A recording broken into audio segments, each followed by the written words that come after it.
তাহলে কি আরও একবার নোবেল পেতে চাচ্ছেন ডক্টর মোহাম্মদ ইউনূস?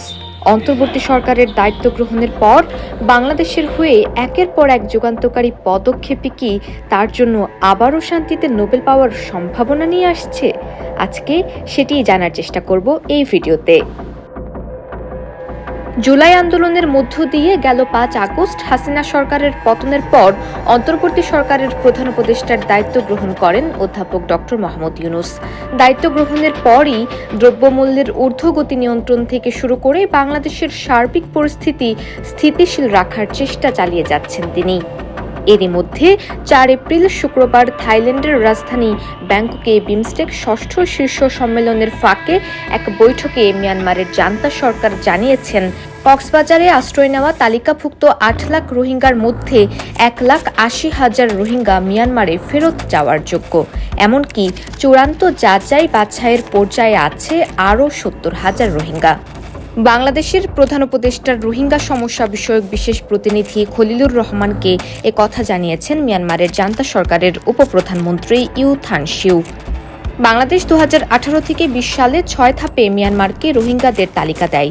সেই তালিকা থেকে ১,৮০,০০০ রোহিঙ্গা নিয়ে মিয়ানমারের নতুন দৃষ্টিভঙ্গিকে দীর্ঘদিন ধরে ঝুলে থাকা রোহিঙ্গা সংকট সমাধানের পথে বড় অগ্রগতি বলছে বাংলাদেশের অন্তর্বর্তী সরকার। শুক্রবারের বৈঠকে মিয়ানমারে ভূমিকম্পে নিহতদের জন্য শোক জানানো হয় বাংলাদেশের পক্ষ থেকে। পাশাপাশি মিয়ানমারের দুর্যোগ পীড়িত জনগণের জন্য মানবিক সহায়তা পাঠাতে বাংলাদেশের প্রস্তুত থাকার কথা জানানো হয়। রোহিঙ্গা সংকট সমাধানে এর আগে বহুবার প্রকল্প পরিকল্পনা গ্রহণ করা হলেও কোনোটিই সফল হয়নি। ২০১৮ সালের জানুয়ারিতে রোহিঙ্গাদের রাখাইনে ফিরিয়ে নিতে বাংলাদেশের সঙ্গে চুক্তি সই করেছিল মিয়ানমার। চুক্তি সইয়ের ২ মাসের মধ্যে প্রত্যাবাসন প্রক্রিয়া শুরুর কথা ছিল, কিন্তু প্রত্যাবাসন কবে শুরু হবে তা কেউ নিশ্চিত করতে পারেনি তখন। এরপর ২০২৩ সালের অক্টোবরে চীনের মধ্যস্থতায় ১,১০০ রোহিঙ্গাকে ফেরত পাঠাতে একটি প্রকল্প নেওয়া হয়। এর অংশ হিসেবে বান্দরবানের নাইখংছড়ি ও কক্সবাজারের টেকনাফে পৃথক ৫টি ট্রানজিট কেন্দ্র নির্মাণ করা হয়েছিল।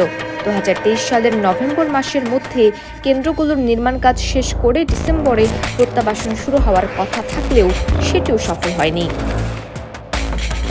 কক্সবাজারের উখিয়া ও টেকনাফের ৩৩টি আশ্রয় শিবিরে বর্তমান নিবন্ধিত রোহিঙ্গার সংখ্যা ১২.৫ লাখ। এর মধ্যে ৮ লাখ এসেছে ২০১৭ সালের ২৫ আগস্টের পরের কয়েক মাসে। কিন্তু গত প্রায় ৮ বছরে একজন রোহিঙ্গাকেও মিয়ানমারে ফেরত পাঠানো যায়নি। এবারের প্রকল্পটির বাস্তবায়ন হয় কিনা এবং হলেও রোহিঙ্গাদের নিরাপত্তা নিশ্চিতকরণ কতখানি সম্ভব হয় সেটি এখন দেখার অপেক্ষা।